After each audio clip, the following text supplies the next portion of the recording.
கர்த்தருடைய பரிசுத்தமான திருநாமம் மகிமைப்படுவதாக. 5வது நாள் ஜெபத்திலே நாம் பங்கு பெறுகிறதற்கு ஆண்டவர் கொடுத்த இந்த பாக்கியத்திற்காக மீண்டுமாக நாம் நம்முடைய உள்ளத்தின் ஆழத்திலிருந்து நம்முடைய ஜீவனுள்ள தேவனை ஸ்தோத்தரிப்போமாக. ஒவ்வொரு நாளும் நிச்சயமாக எனக்கு ஆசீர்வாதமாக இருந்தது.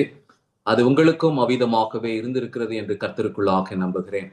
இதோ தேவனுடைய பிள்ளைகள் ஒருமித்து வாசம் பண்ணுகிறது எத்தனை நன்மையும் அருமையுமாக இருக்கிறது. நம்ம எல்லாரையும் ஆண்டவர் ஒருமனப்பட்டவர்களாக நாம் அவருக்குள்ளாக வளர வேண்டும் என்பதையே அவர் விரும்புகிறார். அவ்விதமாக கர்த்தர் இந்த 5 நாட்களும் நம்மை இணைத்ததற்காக தேவனை ஸ்தோத்தரிப்போமாக. இந்த நாளிலும் நாம் தியானிக்கத்தக்கதாக இருக்கிற தலைப்பானது உலகத்தில் உள்ள 4 தீமைகள் என்று சொல்லி அந்த தலைப்பிலே நாம் படிக்கத்தக்கதாக இருக்கிறோம். 5 தீமைகள் என்று நாம் படிக்கத்தக்கதாக இருக்கிறோம். இந்த மேன்மைகளை நாம் புரிந்து கொள்ளுகிறதற்கு ஏதுவாக ஆண்டவர் நம்மை பலப்படுத்துவார். கண்களை மூடி நாம் ஜெபம் செய்வோம். மகா வல்லமையும் கிருபையும் அன்பும் தயவுமுள்ள எங்கள் ஆண்டவரே, உம்முடைய அன்பின் பிரசன்னம், உம்முடைய தயவு, உம்முடைய கிருபை எங்களை ஆளுகை செய்யும்படியாக நாங்கள் ஜெபிக்கிறோம். உம்முடைய இரக்கத்திற்காக நாங்கள் உம்மை ஸ்தோத்தரிக்கிறோம் ராஜா. இந்த உலகத்தில் உள்ள 4 தீமைகள் என்னதென்பதை எங்களுக்கு நீர் வெளிப்படுத்தி அதிலிருந்து நாங்கள் எப்படி விடுதலை ஆக வேண்டும் என்பதை கர்த்தர் நீர் எங்களுக்கு கற்றுக் கொடுக்க போகிறதற்காக நன்றி. இந்த எளியவனை மறைத்து உம்முடைய ஆவியானவரை கொண்டு நீங்க வெளிப்படும்படியாக ஜெபிக்கிறோம். உம்முடைய அன்பின் பிரசன்னம் எங்களோடு கூட இருக்கட்டும். இந்த எளியவனை மறைத்து நீங்க பேசுங்க. சத்திய ஆவியானவர் எங்களை வழிநடத்தட்டும். நன்மைகளை கிறிஸ்து இயேசுவின் மூலமாய் கேட்கிறோம் எங்கள் பரலோகத்தின் நல்ல பிதாவே, ஆமென். ஒரு வயதான மனிதர் இருந்தான். அவர் மிகுந்த ஞானம் உள்ள ஒரு தேவ மனிதர். அவர் எப்பொழுதும் ரொம்ப தாழ்மையாக இருந்து அநேகருக்கு நல்ல ஆலோசனை சொல்லக்கூடிய ஒரு மனிதனாக இருந்தார். அவரிடத்திலே போய் யார் ஆலோசனை கேட்டாலும் அவர்கள் மென்மேலுமாக சிறக்கிறதற்கு ஏதுவான நல்ல ஆலோசனைகளை சொல்வார். அவர் அதிகமாலாம் ரொம்ப பெரிய படிப்பெல்லாம் படிக்கவில்லை. ஆனால் அந்த ஊரில் இருந்த மக்கள் அவரை அதிகமாக மதித்தார்கள். அவர் உள்ளத்திலே தூய்மையுள்ள மனிதனாக இருந்தபடினால் எல்லாவற்றையும் அவர் ஜெபத்தோடு செய்தார். அவர் எப்பவுமே என்ன பண்ணுவார்னா, இந்த பசங்கெல்லாம் விளையாடிட்டு இருக்கும் போது அங்க பக்கத்துல ஊர் ஓரமாக உட்கார்ந்து இருப்பார். இந்த வாலிப பையர்களும் விளையாடிட்டு இந்த தாத்தாவிடத்துல மன்னிக்கவும் பேசுகிறது உண்டு. ஒரு நாள் இந்த வாலிப பசங்கெல்லாம் விளையாடிட்டு இருந்து இந்த தாத்தாவோடையும் அவங்க ரொம்ப நல்லா பழகுவாங்க. அவர்கிட்டையும் ஆலோசனை கேட்பார்கள். இவர்கள் விளையாடி கொண்டிருந்த போது அந்த நாளிலே சற்று வித்தியாசமான 2 காரியம் நடந்தது. முதல் ஒரு குடும்பம் அந்த நாட்கள்லாம் அவங்க நாடோடிகள் மாறி வருவாங்க. அவ்விதமாக அவங்களுடைய உடைமைகளை எல்லாம் ஒரு வண்டியில, மாட்டு வண்டியிலே வைத்துக்கொண்டு அந்த பகுதியிலே இந்த தாத்தாவிடத்திலே விசாரித்தார்கள். முதல் ஒரு குடும்பம், ஐயா, நாங்கள் வேற ஒரு ஊரிலிருந்து வருகிறோம். நாங்கள் இன்னொரு நல்ல இடத்தை நாங்கள் பார்த்து கொண்டிருக்கிறோம். இந்த ஊர் எப்படி என்று கேட்டபோது இந்த தாத்தா அவங்கள பார்த்து, நீங்க அங்கிருந்து வரீங்களே, நீங்க வந்த ஊர் எப்படி என்று கேட்டார். அவங்க சொன்னாங்க, அது ரொம்ப நல்ல ஊரு, மக்கள்லாம் ரொம்ப நல்ல மக்கள், இதோ ரொம்ப சிறப்பா இருந்தது என்று சொல்லி சொன்னாங்க. ஆனாலும் எங்களுடைய பிள்ளைகளுடைய படிப்புக்காக ஒரு மாறுதல் இருக்கும், இங்க நல்ல பள்ளிகள் இருக்கா என்று நாங்கள் தெரிந்து கொள்ளலாமா என்றதும் அவர் சொன்னாரு, அந்த ஊரை விட இது ரொம்ப நல்ல ஊரு, நீங்க தாராளமா இந்த ஊருக்குள்ள போகலாம், நான் இந்த ஊர்ல ரொம்ப வருஷமா இருக்கிறேன் அப்படின்னு சொல்லி அந்த குடும்பத்தை ஊருக்குள்ளாக அனுப்பி வைத்தார். இவங்க என்ன பண்ணாங்க அப்படின்னா, அந்த ஊர்ல போனாங்க. கொஞ்ச நேரம் கழித்து இன்னொரு குடும்பம் அதே போல, அவர்களும் நாடோடிகள் தான், அவங்களும் ஒரு பெரிய வண்டியில, குதிரை வண்டியில எல்லாவற்றையும் கட்டி கொண்டு அவங்களுடைய உடைமைகளை எல்லாம் கொண்டு வந்தாங்க. தாத்தாவை பார்த்தாங்க, ஐயா ஐயா, நாங்க ரொம்ப தூரத்துல இருந்து வருகிறோம், நாங்கள் ஒவ்வொரு ஊரையும் விசாரித்து கொண்டு வருகிறோம், இந்த ஊர் எப்படி என்று இந்த தாத்தாவை பார்த்து கேட்டாங்க. இந்த தாத்தா அவங்கள மீண்டுமாக, நீங்க வரீங்க இல்லையா இதுக்கு முன்னாடி, அந்த ஊர் எப்படி இருந்தது என்று சொல்லி அவங்க கிட்ட அவரு கேட்டார். அவங்க சொன்னாங்க, அந்த ஊர்ல நாங்க 6 மாசம் தாங்க இருந்தோம், ரொம்ப மோசமான ஊருங்க, மக்கள்லாம் மோசமானவங்க, ஐயோ ரொம்ப கொடியவங்க அப்படின்னு சொல்லிட்டு இந்த தாத்தா கிட்ட சொன்னதும் இந்த தாத்தா சொன்னாரு, இந்த ஊரு நீங்க இருந்த ஊரை விட மோசமான ஊரு, தயவு செய்து நீங்க வேற எங்கேயா தேடி போங்க அப்படின்னு சொல்லிட்டு இந்த தாத்தா அனுப்பிட்டார். இந்த பசங்களுக்கு ஒரே வியப்பு, இது என்ன இந்த தாத்தா முதல் வந்த குடும்பத்திற்கு இது நல்ல ஊர், நீங்கள் தாராளமாக இருக்கலாம் என்று சொன்னாரே, இரண்டாவது வந்த குடும்பத்தை அனுப்பிவிட்டாரே, இது என்ன என்று சொல்லி அவரிடத்துல கேட்டபோது தாத்தா சொன்னாரு, எப்பா தம்பிங்களா, ஒரு விஷயத்தை நல்லா புரிஞ்சுக்கோங்க. நம்ம எப்படி இருக்கிறோம் என்பதை பொறுத்துதான் நம்மை சுற்றியுள்ளவர்களும் இருப்பார்கள், அவர்களும் மாறுவார்கள். முதல் குடும்பம் அநேக இடத்துல இருந்திருக்கிறாங்க. இருந்த இடத்துல எல்லாம் அவங்க நல்லா இருந்திருக்கிறாங்க. காரணம் என்ன அப்படின்னா, அவர்கள் மற்றவர்களோடு நன்றாக இருந்தது நிமித்தமாய். ஆனா ஒருத்தன் கெட்டவனா இருந்தான் அப்படின்னா, அவனை கொண்டு போய் எந்த ஊர்ல வச்சாலும் அந்த ஊரை அவன் கெடுத்து விடுவான். அதனால்தான் இரண்டாவது குடும்பத்தை நான் அனுப்பி வைத்து விட்டேன் என்று சொல்லி அந்த பெரியவர் சொன்னாராம். எனக்கு அருமையான தேவனுடைய பிள்ளைகளே, இந்த உலகத்தில் உள்ள 4 தீமைகள், நான் மன்னிக்கணும், டைட்டில் போடும்போது தமிழ்ல கரெக்டா போட்டிருந்தேன், ஆங்கிலத்துல 5 என்று போட்டு விட்டேன். அந்த கரெக்ஷன் உங்களுக்கு சொல்ல விரும்புகிறேன். இந்த உலகத்திலே 4 தீமைகள் இருக்கிறது. இந்த 4 தீமைகளை நாம் எப்படி மேற்கொள்ள முடியும் என்பதை இந்த ஜெபத்தின் மூலமாக நாம் கற்றுக்கொள்ளத்தக்கதாக இருக்கிறோம். முதலாவதாக, இந்த உலகம் எப்படிப்பட்டது என்றால் ஒரு வஞ்சிக்கப்பட்ட உலகமாக இருக்கிறது. இந்த வஞ்சனை எப்படி வந்தது என்றால் பிசாசினுடைய பொய்யினாலே உண்டாகிறது. எங்கெல்லாம் அவன் தந்திரமாக தன் சொந்தத்திலிருந்து எடுத்து பேசி அவனுடைய பொய்யை அவன் பரப்புகிறானோ அங்கெல்லாம் மக்கள் வஞ்சிக்கப்படுகிறார்கள் என்று பார்க்கிறோம். பொதுவாகவே இன்னைக்கு எப்படி மக்கள் வஞ்சிக்கப்பட்டிருக்கிறாங்க அப்படின்னா, ட்ரெடிஷன்ஸ், பாரம்பரியமாக இவைகளை நாங்கள் செய்து வருகிறோம் என்று மேன்மை பாராட்டுகிறவர்கள் வஞ்சிக்கப்படுகிறார்கள். கள்ள தீர்க்கதரிசிகளினாலும் இன்னும் உலகத்துல இதுதான் பிலாசபி என்று சொல்லி தத்துவங்கள், பல கருத்துக்களை கொண்டு வருகிறார்கள். ஆனால் அது சத்தியத்திற்கு புறம்பாக இருக்கும்போது அவைகளினால் மேன்மை இல்லை, வஞ்சனையே இருக்கிறது என்று பார்க்கிறோம். இந்த வஞ்சனைக்கு யார் உட்படுகிறார்கள் என்பதை மிக அழகாக வேத வசனம் சொல்லுகிறது. 2 தெசலோனிக்கேர்ல இது நிறைவேற போகிற ஒரு தீர்க்க தரிசனம். அதை குறித்து பவுல் சொல்லும்போது சபையாக்கிய நமக்கு எச்சரிப்பு கொடுக்கிறார்.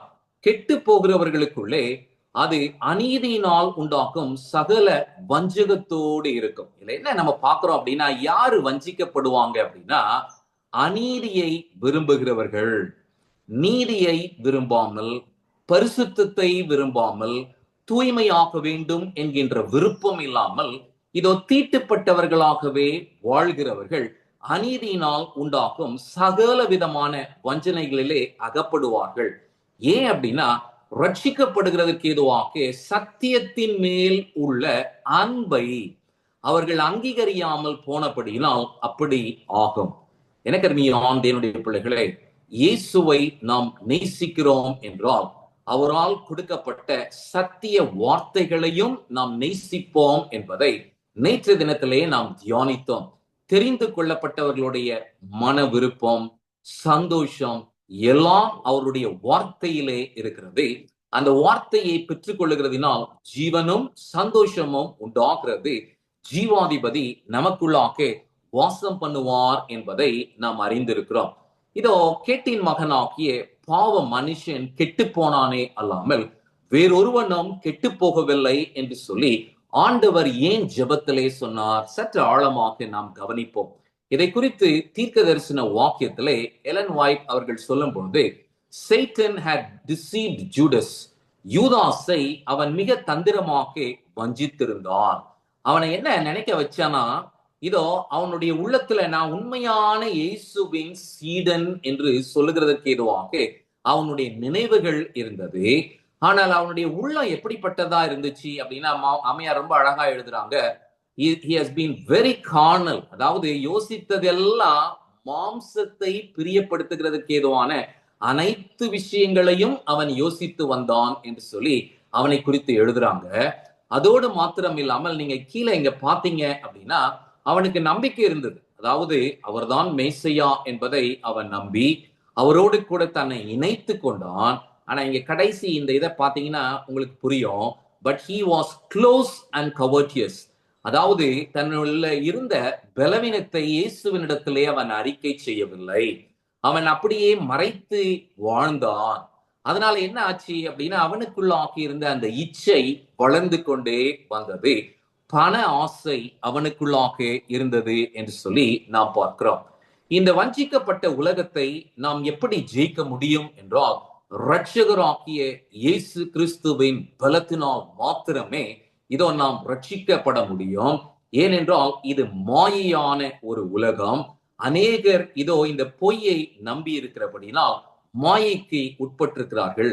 ஆனால் நிஜஸ்தராகிய கிறிஸ்து நம்முடைய வாழ்க்கையிலே கிரியை செய்யும் போது அவர் சத்தியபரராக இருக்கிறார். இயேசு இந்த உலகத்திலே இருந்தபோது, நானே வழியும் சத்தியமும் ஜீவனுமாக இருக்கிறேன். அவர் வழியாக இருக்கிறார். பரலோகத்திற்கு போகும் வழி, பிதாவினிடத்திலே சேர்க்கும் வழி, சத்தியத்தை நமக்கு கொடுத்திருக்கிறபடினால் அந்த வஞ்சனையிலிருந்து நாம் தப்பித்துக் கொள்கிறோம். இதுதான் உண்மை என்று அறிந்து ஆராய்ந்து அவைகளில் நடக்கும் போது நமக்கு ஜீவன் உண்டாகிறது. அது மாத்திரம் இல்லாமல் அவருடைய வார்த்தையை ஆண்டவர் நமக்கு கொடுத்திருக்கிறபடினால் பொய் எது என்றும் நிஜம் எது என்பதை நாம் பகுத்து அறிகிறதுக்கு ஏதுவாக பலனையும் ஆண்டவர் கொடுக்கிறார். அதற்கு நமக்கு உதவி செய்கிறவர் தான் ஆவியானவர். இவர் பேரும் சத்திய ஆவியானவர். இந்த சத்திய ஆவியானவர் வரும்பொழுது நம்மை சகல சத்தியத்திற்குள்ளாகும் வழி நடத்துவார். இயேசு நமக்கு கற்பித்ததை நமக்கு நினைப்பூட்டுவார் என்று பார்க்கிறோம். இயேசுவின் அனைத்து காரியங்களையும் நமக்கு கற்றுக் கொடுக்கிறது மாத்திரமில்லாமல் அதை செய்கிறதற்கு ஏதுவாக பலனாக நமக்குள்ளாக இருப்பவர் தான் அந்த சத்திய ஆவியானவர். இது அது மாத்திரமில்லாமல் வெற்றி சிறக்கிறதற்கு ஏதுவாக ஜெயத்தை நமக்குள்ளாக கொடுப்பார். அதை ஏசாயாவிலே ஒரு அதிகாரத்திலே சொல்லும் பொழுது, இதோ வெற்றியின் கொடியை ஏற்றுவார் ஆவியானவர் என்று பார்க்கிறோம். நிச்சயமாகவே அந்த ஆவியானவர் மூலமாக நாம் ஜெயம் கொள்வோம். அதை வெளிப்படுத்தல் 12 சொல்லும் பொழுது, இது ஆட்டுக்குட்டியானவருடைய இரத்தத்தினாலும் தன்னுடைய சாட்சியின் வசனத்தினாலும் அவனை ஜெயித்தார்கள். இவன் வஞ்சனைக்காரன், இதோ வஞ்சிக்கத்தக்கதாக அவன் புறப்பட்டிருக்கிறான். இன்னும் கொஞ்ச காலம் மாத்திரமே அவனுக்கு இருக்கிறது என்பதை அவன் அறிந்து வேகமாக செயல்படுகிறான். ஆனால் இதோ வஞ்சிக்கப்பட்டவர்கள் தங்களுடைய காலத்தையும் நேரத்தையும் வீணாக கழித்து மனமாறுதலா நாளைக்கு பார்த்துக்கலாம், நம்ம செம்மையான காரியங்களை செய்யணுமா நாளைக்கு பார்த்துக்கலாம் என்று சொல்லி வஞ்சிக்கப்படுகிறார்கள். இன்றே ரட்சணிய நாள். இன்றைக்கு நாம் நம்மை ஆண்டவருக்கு ஒப்பு கொடுப்போமே என்றால் இந்த சத்தியத்தினாலே நம்மை ஆட்கொண்டு நிஜஸ்தராகிய கிறிஸ்து நம்மை விடுதலை ஆக்குவார், நம்மை மேன்மைப்படுத்துவார்.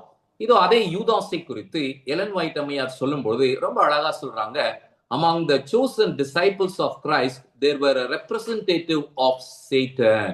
இதோ அவர் அழைத்த சீஷர்களில் இதோ அதில் குறிப்பாக ஒரு யாரு அப்படின்னா சத்ருவின் ஏஜென்ட், அவனுக்குரியவன் இருந்தான். அவனை குறித்து சொல்லும் போது, at heart Judas was not a disciple. அதாவது அவனுடைய இருதயம் விருத்த சேதனம் அடையவில்லை, அது தூய்மை அடையவில்லை. தூய்மையான இயேசுவின் வார்த்தைகளுக்கு அவனுடைய இருதயத்திலே இடம் இல்லை. ஏன் அப்படின்னா இங்க கீழே அந்த கொட்டேஷனை கவனிச்சீங்கன்னா நல்லா தெரியும். Often he led the other disciples to form opinion contrary to the teaching of the master. இயேசு ஒரு காரியத்தை கற்றுக் கொடுத்தா அதற்கு நேர் எதிர்மறையாக ரகசியமாக சீஷர்களை அழைத்து, அவர் என்ன அப்படி போதிக்கிறாரு, அது அப்படி அல்ல, அது இப்படி இருக்க வேண்டும் என்று சொல்லி எல்லாவற்றையும் அவன் மாற்றி செய்கிறதே அவனுடைய தந்திரமா இருந்துச்சு.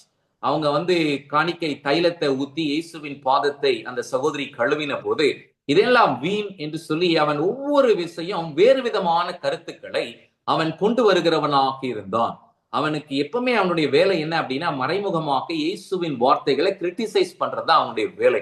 கீழே பாருங்க, it was because the influence that Judas extended to deceive disciples that Christ had to repeat so many of his lessons. மீண்டுமாக இயேசு தான் கற்றுக் கொடுத்த பாடத்தை 11 பேருக்கு மீண்டும் மீண்டும் கற்றுக் கொடுக்க வேண்டிய அவசியம் ஏன் இருந்துச்சு அப்படின்னா, கீழே இந்த கொட்டேஷனை நல்லா கவனிச்சீங்கன்னா தெரியும். இந்த 11 பேரையும் வஞ்சிக்கிறதற்கு ஏதுவாக சாத்தா இவனை உள்ளே இணைத்து இந்த மீதமுள்ள 11 சீஷர்கள் பூரணமாகாதபடிக்கு இவனை ஒரு ஏஜென்டா பயன்படுத்தினான் என்பதை மிக அழகாக சொல்லுகிறார்கள். எனக்கு நீயான் தேவனுடைய பிள்ளைகளே, இதோ இந்த வஞ்சிக்கப்பட்ட உலகத்தை நாம் ஜெயிப்போம். தெரிந்து கொள்ளப்பட்டவர்கள் ஜெயிப்பார்கள். பரிசுத்தமாக்கப்படுகிற தேவனுடைய பிள்ளைகள் ஜெயிப்பார்கள். எப்படி ஜெயிப்போம் அப்படின்னா, இந்த உலகத்துல இதோ ஏராளமான கள்ள தீர்க்கதரிசிகள் இருக்கிறார்கள். இதோ அதனால்தான் 1 யோவான் 4வது புத்தகத்திலே ஒவ்வொரு ஆவியையும் சோதித்து பார்க்க வேண்டும். அது எப்படிப்பட்ட ஆவி என்பதை நீங்கள் உய்த்து பாருங்கள், சோதித்து பாருங்கள் என்று சொல்லுகிறார். அப்படி நாம் சோதித்து பார்க்கும்போது, வேத வசனத்தோடு ஆராய்ந்து பார்க்கும்போது நமக்கு ஜெயம் உண்டாகும். இதோ ஆண்டவருடைய வசனமே நம்முடைய பாதத்திற்கு வெளிச்சமாக இருக்கிறது. சங்கீதக்காரன் சொன்னது போல, இதோ நம்முடைய வழிகளில் எல்லாவற்றிலும் ஆண்டவருடைய வசனத்தை நாம் நினைப்போம் என்றால் வஞ்சனைக்கு இடம் இல்லை, நாம் ஜெயம் கொள்வோம். அதோடு மாத்திரமில்லாமல் ஆண்டவரிடத்திலே, ஆண்டவரே நீங்க ஞானத்தை தாங்க என்று சொல்லி ஜெபிக்கும் பொழுது வஞ்சனை எது என்பதை ஆண்டவர் நமக்கு காண்பிப்பார்.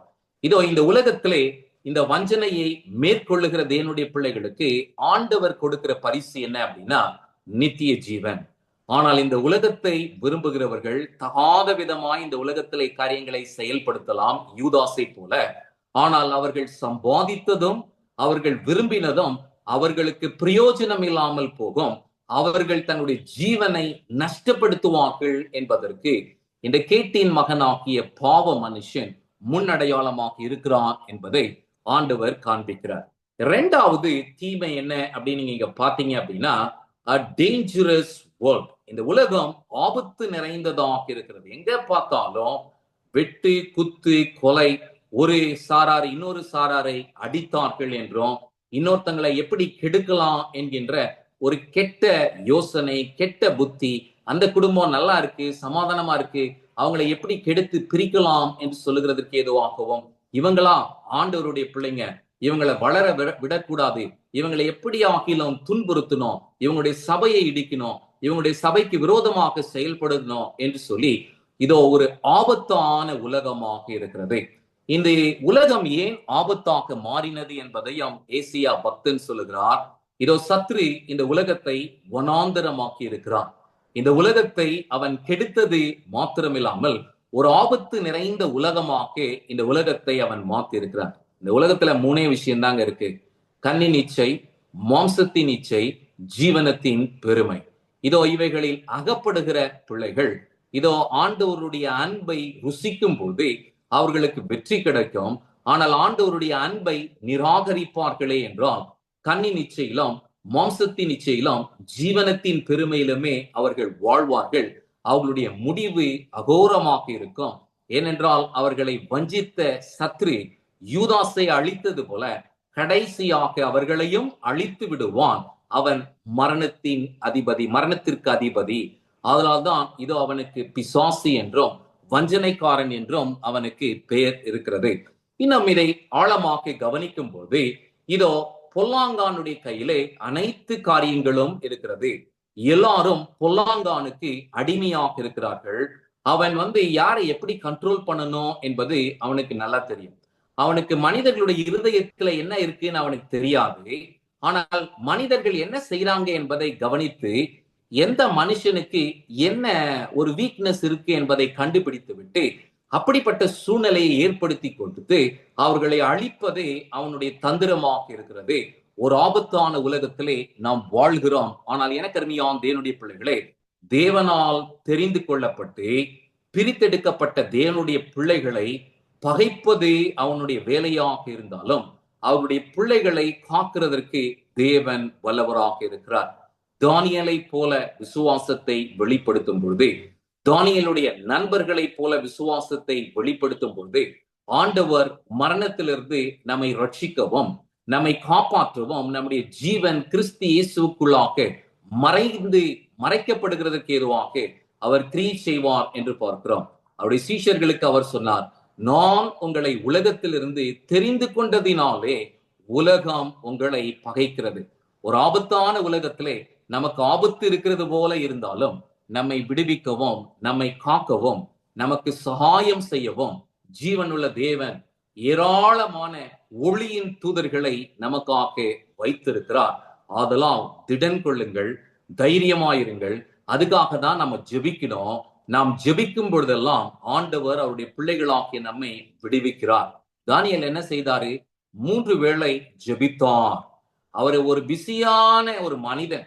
இன்னைக்கு நம்ம எல்லாரையும் காட்டிலும் அவர் ரொம்ப பிஸியான மனுஷன். ஆனா இன்னைக்கு நம்ம என்ன சொல்றோம்? நான் ரொம்ப busy pastor, I have no time. இன்னைக்கு நிறைய பாஸ்டர்ஸே வீடுகள்ல போய் ஜெபிக்கிறதோட சரி, தனிப்பட்ட முறையிலே காலையில் எழுப்பி ஜெபிக்கிறதோ, உறங்க போகிறதற்கு முன்பாக ஒரு தியானம், அது இல்லாமல் போயிருக்கிறது. கவனமாக இருக்க வேண்டும். இந்த ஆபத்தான உலகத்தை ஜெயிக்க முடியும். எப்படி ஜெயிக்க முடியும் அப்படின்னா, கிறிஸ்து இயேசுவுக்குள்ளாய் நம்முடைய விசுவாசம் பலப்பட்டு இருக்க வேண்டும். அவருடைய சத்தியத்திலே நாம் நிலைத்திருக்க வேண்டும். ஏன் அப்படின்னா, இயேசு சொன்னாரு, நீங்கள் திடன் கொள்ளுங்கள், தைரியமாயிருங்கள், இதோ இந்த உலகத்தை நான் ஜெயித்தேன். இந்த உலகத்தின் அதிபதி வருகிறான், அவனுக்கு என்னிடத்திலே ஒன்றும் இல்லை என்று சொன்னார். ஏன் அப்படின்னா, அந்த சோதனைக்காரன் இயேசுவை சோதித்து பார்த்தான். அங்கு இயேசுவின் இடத்திலே சுயநலம் இல்லாதபடியினால் இதோ இயேசுவை அவனால் வெல்ல முடியவில்லை. அவர் முற்றிலுமாக சுயத்தை வெறுத்தார். அதனால் எனக்கு அருமையான தேவனுடைய பிள்ளைகளே, அவ்விதமாக கிறிஸ்து இயேசுக்குள்ளாக நாம் இருக்க வேண்டும் என்றால் சர்வாயுத வர்க்கத்தை நாம் அணிந்து கொள்ள வேண்டும். அதைதான் எபேசியர் 6ஆம் அதிகாரம் முழுவதுமாக சொல்லுகிறார். இப்பிரபஞ்சத்திலே நாம் ஜாக்கிரதை உள்ளவர்களாக இருக்க வேண்டும் என்றால், வான மண்டலங்களுக்கு மேல் உள்ள பொல்லாத ஆவிகளின் சேனைகளோடு நாம் யுத்தம் பண்ண வேண்டும் என்றால் சர்வாயுதம் முழுவதுமாக நாம் அணிந்து கொள்ள வேண்டும். அதிலும் காலம் பொல்லாததாக இருக்கிறது என்று எண்ணி நித்திரை செய்யாமல் விழித்துக் கொண்டு ஜாக்கிரதையாக இருக்க வேண்டும் என்று சொல்லி எபேசியரின் புத்தகத்திலே சொல்லுகிறதை நாம் பார்க்கிறோம். இந்த ஆபத்தான உலகத்திலே அவருடைய பிள்ளைகளுக்கு ஆண்டவர் கொடுக்கும் பரிசு என்ன அப்படின்னா, பாதுகாப்பு. நம்மை ஆண்டவர் அவருடைய நாமத்தினாலே பத்திரமாக காக்கிறார் என்பதை தான் யோவான் 17ஆம் அதிகாரம் 6 12 வாக்கியங்களுக்குள்ளாக நாம் வாசிக்கிறோம். உம்முடைய நாமத்தினாலே அவர்களை காத்து கொண்டு வந்தேன், உம்முடைய நாமத்தினாலே அவர்களை காப்பேன் என்று சொல்லியும் ஆண்டவர் சொல்லுகிறதை நாம் பார்க்கிறோம். அடுத்ததாக மூன்றாவது, இந்த உலகம் எப்படிப்பட்ட உலகம் அப்படின்னா, தீட்டுப்பட்ட உலகம். It's a defiled world.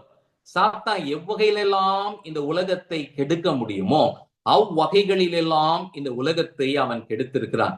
முதலாவதாக மனுஷனுடைய இருதயத்தை அவன் கெடுத்து, அவனுடைய வீடுகளை கெடுத்து, அவர்கள் வாழும் அந்த பகுதிகளை அவன் கெடுத்திருக்கிறான். சோதம் ஒரு முன் அடையாளமாக இருக்கிறது. இந்த உலகம் இப்பொழுது ஒரு பெரிய சோதமாக மாறி இருக்கிறது என்பதில் எந்த விதமான சந்தேகமும் இல்லை. நோவாவின் நாட்களில் நடந்தது போலவும், இதோ லோத்துவின் நாட்களில் நடந்தது போலவும், இதோ மனுஷகுமாரர் வருகிறதற்கு முன்பாக அவ்விதமாகவே சம்பவிக்கும் என்று சொன்னார். சோதோமியர்கள் யார்? பணப்பிரியர்கள், போஜன பிரியர்கள், குடித்து வெறித்து வேசித்தனத்திலே சந்தோஷமாக இருக்க வேண்டும். சுபாவத்தை மீறி ஆணோடு ஆண், பெண்ணோடு பெண் என்று சொல்லுகிறதற்கு ஏதுவாக கொடூரமான குணம் அவர்களுக்குள்ளாக இருந்தது. இன்னைக்கு நம்ம பார்த்துட்டோம், நம்முடைய சொசைட்டில ஆண் ஆணை திருமணம் செய்து கொள்ளலாம், பெண் பெண்ணை திருமணம் செய்து கொள்ளலாம். இதை அரசு அங்கீகரித்து இட் இஸ் லீகல் என்று வேற சொல்லுகிறார்கள். எவ்வளவு ஒரு கொடூரமான உலகம் இது! எப்படி கெட்டு போன ஒரு உலகமாக இருக்கிறது! இட்ஸ் a defiled world என்பதை மிக அழகாக வேத வசனங்கள் நமக்கு காண்பிக்கிறது. நம்மை சுற்றிலும் பார்க்கும் பொழுது அருவருப்பு இருக்கிறது. அந்த அருவருப்பான உலகத்திலே ஆண்டவர் நம்மை பிரித்தெடுத்து நம்மை மீட்கிறார். இல்ல, அம்மையார் ஒரு எச்சரிப்பை கொடுக்குறாங்க, நம்ம ரொம்ப ஜாக்கிரதையா இருக்கணுமா. ஏன் அப்படின்னா, those who are not wholly consecrated to God, ரொம்ப முக்கியம். ஆண்டவர் இந்த உலகத்திலே இருந்த பொழுது முதல் பிரதானமான கட்டளை என்று சொன்னார். அது என்ன அப்படின்னா, உன் முழு இருதயத்தோடும், உன் முழு ஆத்மாவோடும், உன் முழு பலத்தோடும் உன் தேவனாகிய கர்த்தரிடத்திலே நீ அன்பு கூறுவாயாக. ஏன் அப்படின்னா, அப்படி முழு இருதயத்தை கொடுக்காம யாருக்கெல்லாம் டிவைடட் ஹார்ட், பிரிந்திருக்கும் இருதயம் இருக்கிறதோ அவர்கள் ஆபத்துல இருக்கிறார்களாம். யூதாசை போல. இங்க கீழே கவனிப்போம். may be led to do the work of Satan. முழுமையமாக நம்முடைய இருதயத்தை நாம் அர்ப்பணிக்கவில்லை என்றால் ஆபத்தில் இருக்கிறோம். ஜாக்கிரதையா இருக்க வேண்டும். ஆனால் முழுமையமாக தன்னுடைய இருதயத்தை ஆண்டவருக்கு ஒப்புக் கொடுக்கும் பொழுது அந்த இருதயம் கண்ணை கட்டுப்படுத்தும், செவிகளை கட்டுப்படுத்தும், ஒவ்வொரு செயல்பாடுகளையும் கட்டுப்படுத்தும். ஏனென்றால் இதோ நீங்களும் நானும் நம்முடைய இருதயத்தை முழுமையமாக தேவனுக்கு ஒப்பு கொடுத்திருக்கிறபடினால், ஆதலால் நம்முடைய அந்தரங்க வாழ்க்கையிலே நாம் கவனமாக இருக்க வேண்டும் என்பதை நாம் அறிந்து கொள்ள வேண்டும். இந்த உலகம் ஏன் இப்படி தீட்டுப்பட்டதா இருக்கு அப்படின்னா, பாவம் தான் அதற்கு காரணம். இதோ எல்லாரும் பாவம் செய்து தேவ மகிமையற்றவர்களாய் இருக்கிறோம். தேவ சாயலாய் படைக்கப்பட்டவர்கள். இதோ தேவனுடைய மகிமையை நாம் இழந்திருக்கிறோம் என்றால் எவ்வளவுக்கு அதிகமாய் ஜாக்கிரதையா நம்முடைய மனதிலே நாம் ஊக்கப்படுத்துகிற தீய யோசனைகள், தப்பான எண்ணங்கள், இச்சையான எண்ணங்களை நாம் கட்டுப்படுத்த வேண்டும் என்பதை ஆண்டவர் கற்றுக் கொடுக்கிறார். நாம் எதை யோசிக்கிறோமோ அதை செய்வோம். நாம் எதை செய்கிறோமோ அது நம்முடைய பழக்கமாக மாறிவிடும். அந்த பழக்கம் நம்முடைய குணாதிசயமாக மாறிவிடும். ஜாக்கிரதையாக இருக்க வேண்டும். இந்த உலகத்திலே நாம் தப்ப முடியும். அதை யாக்கோபு சொல்லும் போது திக்கற்ற பிள்ளைகளையும் விதவைகளையும் அவர்கள் படும் உபத்திரவத்திலே அவர்களை விசாரிக்கிறது மாத்திரம் இல்லாமல் ரொம்ப முக்கியம். ஏன் அப்படின்னா இதுல ஏன் இப்படி எழுதுறாருன்னா, விதவைகளை விசாரிக்க போகும் பொழுதுதான் நிறைய மனிதர்கள் விழுந்து போகிறாங்க. அதை தொடர்ந்து இன்னொரு விஷயத்தை சொல்றாரு பாருங்கள் யாக்கோபு, உலகத்தால் கரைபடாதபடிக்கு தன்னை காத்து கொள்ளுகிறதும். நிறைய நேரத்துல நம்ம உதவி செய்யலாம் தான் போவோம். உதவி செய்யறவர்களையே சத்துரு வஞ்சனையோடு நம்மை தீட்டுப்படுத்துகிறதற்கு பயன்படுத்துவான். ஜாக்கிரதையா இருக்கும். அதனாலதான் ஆண்டவர் அவருடைய சீஷர்களை ரெண்டு பேரா அனுப்பினார். தனியா போகும் பொழுதுதான் ஏவாள் அகப்பட்டால். இதோ ஆண்டவர் ஏன் கணவனும் மனைவியுமாக இணைத்து இருக்கிறார். இருவரும் உபவாச ஜபத்தினாலே அன்றி, ஊழியத்தினாலே அன்றி வேறொன்றினாலும் பிரிய கூடாது. ஜாக்கிரதையாக இருக்க வேண்டும். ஆம், எனக்கு அருமையான தேவனுடைய பிள்ளைகளே, பிதாவாகிய தேவனுக்கு முன்பாக மாசில்லாத சுத்த பக்தியாயிருக்கிறது நம்மை நாம் காத்துக்கொள்வோமே என்றால் ஆண்டவர் நமக்கு உதவி செய்கிறதற்கு வல்லவராக இருக்கிறார். இதோ இந்த அசுத்தமான உலகத்தை எப்படி ஜெயிக்க முடியும் அப்படின்னா, ஜெயிக்க முடியும். நீங்களும் நானும் இதோ நான் ஆண்டவருடைய பிள்ளை, எதை செய்தாலும் சற்று யோசிக்க வேண்டும். இதை நான் செய்கிறேனே, இதனால் என் தேவன் மகிமைப்படுவாரா? இதோ இதை நான் செய்கிறதினால் எனக்கு என்ன நன்மை, எனக்கு என்ன உண்டாகிறது என்பதை சிந்திக்க வேண்டும். அப்படி சிந்திக்கும் போது நம்மை நாம் சுத்தவான்களாக காத்து கொள்ள முடியும். அப்படிப்பட்ட யோசனை தான் யோசேப்புக்கு இருந்தது. அவன் வீட்டிலும் அவன் சுத்தவான், அந்நிய தேசத்திலும் அவன் சுத்தவான், இதோ தன்னுடைய எஜமானுடைய வீட்டிலும் அவன் சுத்தவான். இதோ அவன் தன்னை காத்து கொண்டதினாலே தேவனுடைய பிரசன்னம் அவனோட கூட இருந்தது. அவன் செய்த அனைத்து காரியத்தையும் கர்த்தர் வாய்க்க பண்ணினார் என்று சொல்லி வேதத்திலே வாசிக்கிறோம். தன்னை காத்துக் கொள்ளுகிற பிள்ளைகளை பரலோகம் நேசிக்கிறது. ஜீவனுள்ள தேவன் இறங்கி அவர்களுக்கு உதவி செய்வார் என்பதிலே எந்த விதமான சந்தேகமும் மாற்று கருத்தும் இல்லை. இதோ அதனாலதான் பவுல் தீமோத்தேயுக்கு எழுதும் போது, பாலியலுக்குரிய இச்சைகளுக்கு நீ விலகி ஓடு. யோசேப்பு ஓடினார். கொஞ்ச நேரம் அங்க இருந்திருந்தா அவர் அந்த பாவத்திலே விழுந்திருப்பார். தன்னுடைய மேல் வஸ்திரத்தை கழட்டி இதோ ஓடு என்று சொல்லி ஆண்டவரிடத்திலே கட்டளை பெற்று உடனடியாக போனது போல, இதோ தீமோத்தேயுவே, நீயும் அப்படியே இருக்க வேண்டும். உன் வாலிபத்தை நீ காத்துக்கொள். இதோ நம்முடைய வாலிப பருவத்திலும் நம்முடைய இளம் பிராயத்திலும் நாம் என்ன செய்கிறோமோ அதுதான் பிற்பாடு நம்முடைய குணாதிசயமாக இருக்கும். சிறு வயதிலேயே நம்முடைய பிள்ளைகளுக்கு இவைகளை கற்றுக் கொடுக்க வேண்டும், மிகவும் அவசியம். இதோ ஒவ்வொரு நாளும் ஆண்டுடைய வார்த்தையை நாம் ருசிக்க வேண்டும், அதை உட்கொள்ள வேண்டும். இது மிகவும் அவசியமாக இருக்கிறது. இந்த வஞ்சனையான உலகத்தை நாம் ஜெயிக்கும் போது ஆண்டவர் நமக்கு கொடுக்கிற பரிசு என்ன அப்படின்னா, இதோ அவருடைய வார்த்தையை கொடுத்து அந்த வார்த்தையினாலே இவர்களை பரிசுத்தமாக்கும். யூதாசுக்கு தான் அந்த வார்த்தைக்கு அவனுடைய உள்ளத்திலே இடமில்லாமல் போயிற்று. மாம்ச சிந்தை, பண ஆசை, லௌகிக இச்சை அவனுக்குள்ளாக இருந்தது. ஆனால் 11 சீஷர்கள் ஆண்டவரால் உண்டான வார்த்தையை பெற்றுக்கொண்டு, இவர் பிதாவினால் அனுப்பப்பட்டவர், இதோ நாங்கள் தெரிந்து கொள்ளப்பட்டவர்கள் என்பதை உணர்ந்து தங்களை ஒப்புக் கொடுத்தது நிமித்தமாக அவர்கள் இந்த உலகத்தை ஜெயித்தார்கள் என்று பார்க்கிறோம். 4வது, இதான் லாஸ்ட் பாயிண்ட். இதுல என்ன நம்ம பார்க்கிறோம் அப்படின்னா, இது ஒரு பிரிந்திருக்கும் உலகம். இது ஏன் ஈவில் அப்படின்னு நீங்க கேட்பீங்க அப்படின்னா, எங்க போனாலும் பிரிவினை தாங்க. பாவம் பிரிவினையை உண்டாக்குகிறது. முதலாவதாக பாவம் இதோ மனிதனாக்கிய ஆதி பெற்றோராக்கிய ஆதாமையும் ஏவாளையும் தேவனிடத்திலிருந்து பிரித்தது. ஏசாயா 59:1 வாசிக்கிறோம் அல்லவா? இதோ ஆண்டவர் உங்களுடைய ஜெபத்தை கேட்க கூடாதபடிக்கு இதோ அவருடைய காதுகள் மந்தமாகவில்லை, அவருடைய கண்கள் குருடாகவில்லை. இதோ உங்களுடைய பாவங்களே தடுப்பு சுவராக நடுவிலே இருந்து பிரித்திருக்கிறது. அப்ப நம்மை முதலாவதாக தேவனிடத்திலிருந்து பிரிக்கிறது பாவம். இதோ அந்த பாவம் நமக்குள்ளாக வரும்போது நமக்குள்ளாக என்ன வருது அப்படின்னா, அந்த காயினுக்குள்ள இருந்த அதே ஹேட்ரட், சகோதரன் மேல அவனை எப்படியாச்சும் அழிச்சிடணும், அவன் என்ன என்னை விட ரொம்ப ஆசீர்வாதமா இருக்கிறான் என்கின்ற யோசனை எல்லாம் வருகிறது அல்லவா. இது பிசாசினால் உண்டானது. இதோ குடும்பத்திலே, முதல் குடும்பத்திலே அவன் பிரிவினையை கொண்டு வந்தான். சகோதரர்களுக்குள்ளாக, காயின் ஆபேலுக்குள்ளாக பிரிவினையை கொண்டு வந்தான். ஏன் அப்படின்னா, அந்த காயினுக்குள்ள செல்ஃபிஷ் ஆம்பிஷன் இருந்தது. யாருக்கெல்லாம் சுயநலமான ஆவல் இருக்கிறதோ அவர்கள் ஆபத்திலே இருக்கிறார்கள். ஜாக்கிரதையா இருக்கணும். இந்த உலகம் பிரிந்து இருக்கிறது. எப்படி அப்படின்னா, அவங்க வெள்ளைக்காரங்க, நாங்க கருப்பர்கள், நாங்க யாரு பிரவுன், இப்படி என்று சொல்லி நிறத்தினால் வித்தியாசங்கள், பாஷையினால் வித்தியாசம், கேஸ்ட். அல்ல இந்தியா மட்டும் இல்ல, உலகத்தின் பல பகுதிகளுக்கு நம்ம போவோம் அப்படின்னா ஒவ்வொரு இனமும் அங்கு பிரிக்கப்பட்ட ஒரு சூழ்நிலையிலே காணப்படுகிறது. ஜாக்கிரதையாக இருக்க வேண்டும். இதோ மேட்டிமை எங்கெல்லாம் கிரியேட் செய்கிறதோ அங்கெல்லாம் பிரிவினை இருக்கும். திருச்சபைகள் கூட அவிதமாக பாதிப்புக்குள்ளாகிறது. அதை நேற்று நாம் பார்த்தோம். கொரிந்து பட்டணம் ஏன் பிரிந்திருந்தது? மன மேட்டிமை அவர்களுக்குள்ளாக இருந்தது. அவங்களுக்குள்ள அந்த சுயநலமான ஆசைகள் மறைந்திருந்தது. அந்த சபையை பவுல் சீர்படுத்தினார் என்று பார்க்கிறோம். இந்த பிரிந்திருக்கும் உலகத்திலே நாம் ஜாக்கிரதையா இருக்க வேண்டும். அம்பையார் இங்க தொடர்ந்து இந்த யூதாசை குறித்தும் 11 சீஷர்களை குறித்து சொல்றாங்க. இங்க என்ன சொல்றாங்க பாருங்க.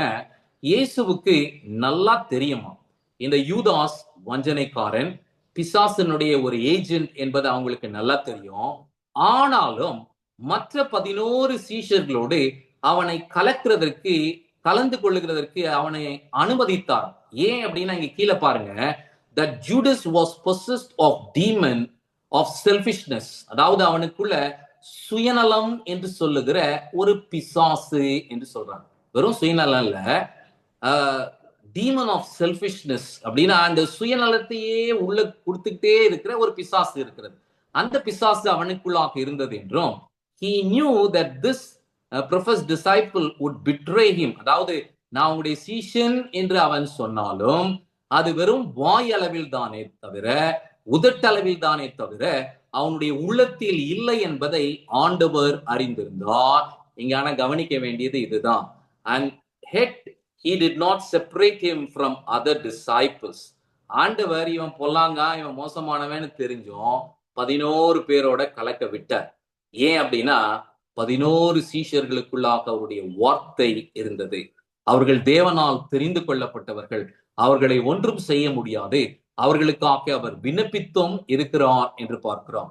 இது பிரிந்து போன உலகம். அப்படி குடும்பங்களை பிரிக்கிறதற்கு தந்திரக்காரனாகி சத்ரு மிக அழகாக செயல்படுகிறான். இன்னைக்கு நிறைய ஃபேமிலிஸ் எல்லாம் கோர்ட்ல இருக்கிறாங்க.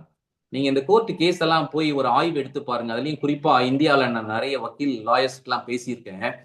குடும்பத்துல இருக்கிறவங்க தான் அங்க கோர்ட்டுக்கே வருவாங்க. அண்ணன் தம்பிகளுக்குள்ள சண்டை. அப்பா அம்மா நல்லா சொத்து சேர்த்துட்டு போயிருப்பார். அவரு சொத்தை பிரிச்சுட்டு போகும்போது அப்பா சரியா உயில் எழுதல, அவன் மேல நிறைய இதை எழுதிட்டாரு, எங்களுக்கு குறைவா கொடுத்துட்டாரு அப்படின்னு சொல்லி இன்னைக்கு நிறைய கோர்ட்ல இருக்கிற கேஸ் எல்லாம் ஒரு குடும்பத்தை சத்ரு எப்படி பிரித்து வைத்திருக்கிறான் என்று பாருங்கள். அதனாலதான் எலன் ஒயிட் அம்மையார் சொல்றாங்க, நம்முடைய பிள்ளைகளுக்கு சொத்துக்களையும் உடைமைகளையும் சேர்த்து வைக்கிறதை பார்க்கிலும் சத்தியத்தை அவர்களுக்கு கற்றுக் கொடுக்கிறது நல்லது. சத்தியத்தை அறிவீர்கள், சத்தியம் உங்களை விடுதலையாக்கும். உலகத்தின் ஆஸ்தி மனிதர்களை பிரிக்கும். எவ்வளவுதான் அவைகளை சேர்த்தாலும் அதனால் நமக்கு ஒரு மேன்மை அல்ல. பொதுவா எங்கெல்லாம் மேட்டிமை இருக்கோ அங்கெல்லாம் பிரிவினை இருக்கும். அதனாலதான் பவுல் சொல்றாரு, ஒன்றையும் வாதினாலாவது வீண் பெருமையினாலாவது செய்யாமல் மனத்தாழ்மையினாலே ஒருவரை ஒருவர் தாங்கியும் இதோ மற்றவர்களை மேன்மை உள்ளவர்களாக எண்ண வேண்டும். எப்போ மற்றவங்களை நம்ம மேன்மையா நினைக்கிறோமோ அப்பதான் நமக்குள்ள தாழ்மை இருக்கிறது. மன மேட்டிமை இல்லை என்பது அடையாளமாக இருக்கிறது. அடுத்து பிரிக்கிறதுக்கு காரணம் என்னன்னா பொறாமை. எங்கெல்லாம் பொறாமை இருக்கிறதோ அங்கெல்லாம் பிரிவினை வரும். அதை தான் யாக்கோபு சொல்லும் போது, வைராக்கியமும் விரோதமும் எங்கே உண்டோ அங்கே சகலமும் இதோ சகல துர்ச்செய்கையும் உண்டு என்று சொல்லுகிறார். ஜாக்கிரதையாக இருக்க வேண்டும். எனக்கு அருமையான தேவனுடைய பிள்ளைகளே, இந்த பிரிந்திருக்கும் உலகத்தை ஜெயிக்க முடியும். எப்படி ஜெயிக்க முடியும் அப்படின்னா, தனிந்து போகாத அன்பு. யோவான் 13ஆம் அதிகாரத்தை எடுத்து நீங்க வாசி பாருங்க. முதல் வசனத்திலேயே சொல்வாரு, தம்மில் தெரிந்து கொள்ளப்பட்டவர்களிடத்திலே அவர் துவக்கத்திலே வைத்த அந்த அன்பை முடிவு பரியந்தம் வைத்தார். காட்டி கொடுத்த யூதாஸ் மேலும் வைத்தார், தன்னை மறுதலித்த பேதுருவின் மேலும் வைத்தார். அப்படி என்றால் இயேசுவின் அன்பு குறையாத அன்பு, அது நிறைவான அன்பு. அந்த அன்பு நமக்குள்ளாக ஆவியானவர் மூலமாக, ரோமர் 5:5 முன்பே நாம் தியானித்தோம், ஆவியானவர் மூலமாக தேவ அன்பு நம்முடைய இருதயத்திலே ஊற்றப்பட்டிருக்கிறது. வெறும் அன்பு அல்ல, தேவ அன்பு. அந்த அன்பு கிரியேட் செய்யும். ஆனா மற்றவங்களுடைய எல்லாருடைய இருதயத்தில அந்த அன்பு தணிந்து போகும், அவங்க உலகத்தார். ரெண்டாவது நீங்க பாத்தீங்கன்னா, உடனடியா மன்னிக்கணும், ஒப்புரவாக்க வேண்டும், காலதாமதம் செய்யக்கூடாது. ஏன் அப்படின்னா எல்லா மனிதர்களோடும் சமாதானமா இருக்கிறதற்கு நாம் பிரயாசம் எடுத்துக்கொள்ள வேண்டும். இந்த டிவைடட் வேர்ல்ட்ல நமக்கு ஆண்டவர் கொடுக்கிற பரிசு ஏன் அப்படின்னா, இந்த பிரிந்திருக்கும் உலகத்தை சகோதர சிநேகத்தில இணைந்து நம்ம ஜெயிக்கிறோம் பாத்தீங்களா, நமக்கு ஆண்டவர் மகிமையை கொடுக்க போகிறார். இதோ அவர் குமாரர் எங்கே இருக்கிறாரோ நாமும் அங்கே இருப்போம். ஆதலால் திடன் கொள்ளுங்கள், தைரியமாயிருங்கள். கடைசி அனுபவத்தோடு நான் தியானத்தை நிறைவு செய்கிறேன். ஒரு வீட்டுல தங்கச்சி பாப்பாவும் அவனுடைய அந்த பாப்பாவுடைய அண்ணனும் இருந்தாங்க. அவங்களுடைய கார்டன்ல போய் எப்பவுமே இந்த குட்டி பொண்ணும் இந்த குட்டி பையனா விளையாடுறது உண்டு. ஒரு நாள் இவங்க விளையாடி கொண்டிருந்த போது ஒரு பறவை அழகான கூட்டை கட்டி அதிலே 4 முட்டைகளை வைத்திருந்தது. இந்த குட்டி பொண்ணு போய் அந்த முட்டை எடுக்கலான்னு போனதும் அண்ணன் சொன்னா, ஐயோ அதெல்லாம் பண்ணக்கூடாதுமா, அதெல்லாம் தப்பு, அதெல்லாம் பாவம். அந்த பறவைக்குன்னு ஒரு குடும்பம் இருக்கு இல்லையா, அந்த குடும்பத்தை நம்ம கெடுக்க கூடாது, பிரிக்க கூடாது. நம்ம எல்லாம் குடும்பமா ஒற்றுமையா இருக்கிறது போல அவைகளும் ஒற்றுமையா இருக்கணும், பிரிக்காத அப்படின்னு சொல்லிட்டு அந்த குட்டி பொண்ணுக்கு கற்றுக் கொடுத்தான். ஒவ்வொரு நாளும் இந்த குட்டி பொண்ணு போய் அந்த முட்டைய பார்த்துக்கிட்டே இருந்தான். ஏறக்குறைய ஒரு 20 நாளுக்கு மேல ஆச்சு. கொஞ்ச நாள் கழிச்சு போய் பார்த்ததும் அந்த முட்டை ஓடு எல்லாம் உடைஞ்சு இருந்துச்சு. இவ ஓடி போய் அண்ணன்ட்ட கூப்பிட்டு, அண்ணா அண்ணா வந்து பாரு, முட்டை ஓடு எல்லாம் உடைஞ்சு போயிருக்கு, என்ன அண்ணா இப்படி ஆயிடுச்சு, இதெல்லாம் கெட்டு போச்சுண்ணா அப்படின்னு சொல்லி அவ சொன்னா. அண்ணன் சொன்னாரு, அது கெட்டு போகலாமா, இதோ அது செய்ய வேண்டியதை செய்து விட்டது.